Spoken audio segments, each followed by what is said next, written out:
A very good afternoon. I'm Dr. Vignesh. I'm required to chair a family counselling to Madam X. Madam X is a 50 years old lady with underlying advanced chronic kidney disease and ovarian malignancy. She was admitted to our facility for severe fluid overload in which she failed to respond to medical diuretics. Hence, she was initiated on acute dialysis where she developed an episode of hypotension with symptomatic hypocalcemia leading to seizures. The approach to my family counselling is, firstly, this counselling session should be done in a conducive environment to minimize interruption. Secondly, this counselling session will be chaired by me alongside with my dialysis nurse and the staff nurse in charge on that day. Before I move on further, I will also get to know my participants or my attendees on that day and what is their relationship to Madam X. Next, before I begin further, I will assess the level of understanding of the illness faced by Madam X, in which how much do they understand regarding the chronic kidney disease, and what is the complication faced by Madam X which leading to her current hospitalization. After that, I will also understand how much they know regarding the treatment plan which was offered by the managing doctors in the ward, in which why was hemodialysis initiated, and I will also inquire and address the issues which has happened during the dialysis session which brought significant emotional distress and anxiety to family members. I will acknowledge that these symptoms experienced by Madam X definitely brought a lot of anxiety, a lot of trauma and discomfort to family members, as this is symptoms experienced by Madam X is relatively new.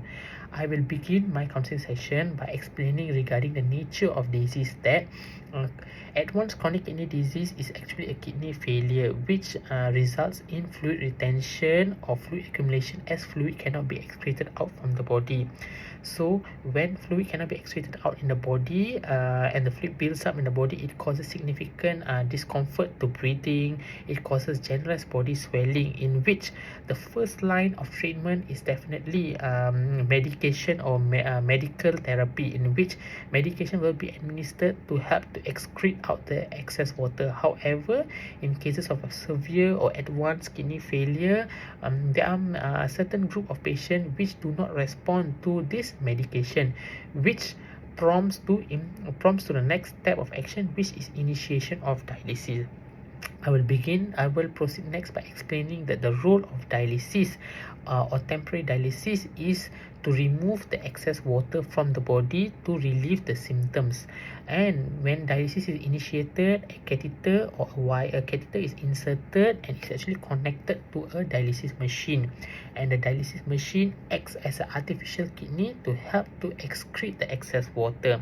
So during dialysis session, excess water from the body will be drawn out or will be drained out from the body into the machine. And when this happens, when fluid shift out from the patient's body to the machine, this actually causes blood pressure to drop down, or what we call as hypotension. Okay, and together, when the fluid is drained out from the body, several electrolytes, particularly calcium, will also be shifted out from the body. Patients with chronic kidney disease often has low calcium reserve.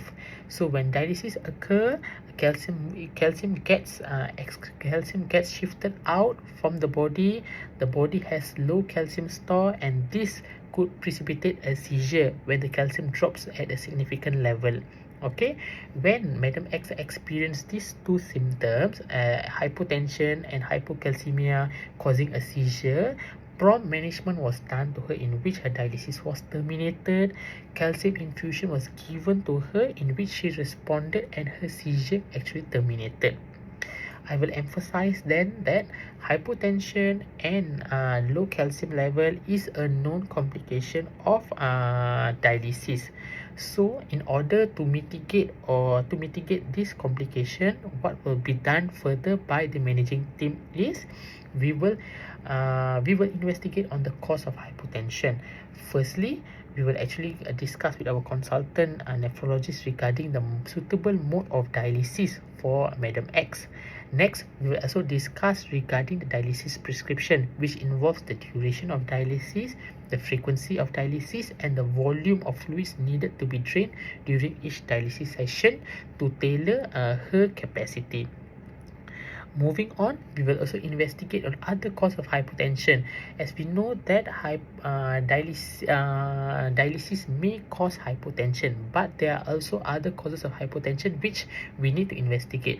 If, for example, there is ongoing infection, there is any medication which taken prior to the dialysis session which may cause blood pressure to drop during dialysis, or any pre-existing heart or cardiac issue which has to be investigated. Okay, as the second part, as she developed low calcium level, a more thorough or more periodic calcium level checking will be done, especially during her dialysis days, during dialysis and post dialysis. If required, more intense more frequent calcium checking will be done, and if required, she will be given calcium replacement prior and during dialysis. Okay, and this is the conclusion of my family counseling. I will then open the floor for discussion, for any question of answers, to clarify any misunderstanding or any further queries which the family members has. Okay, if there is no questions or all questions has been answered, I will also acknowledge that this both symptoms experienced by Madam X definitely is something unpleasant. However, since the dialysis is done in a healthcare facility and it is surrounded by healthcare professionals such as staff nurse, MAs, doctors who are actually trained to monitor and tackle this complication, rest assured that we will take remedial action to prevent similar complication from happening, and we will continuously be there to monitor for the complication and to take appropriate measures when similar situation occur. If there is no more questions from the family members, I will conclude the counseling session, and I will also thank the family members for attending today's counseling session. I will also adjourn today's counseling session by informing that we will provide a subsequent feedback or subsequent follow-up counseling session prior to the next hemodialysis initiation. So that is all for my counseling session today. Thank you.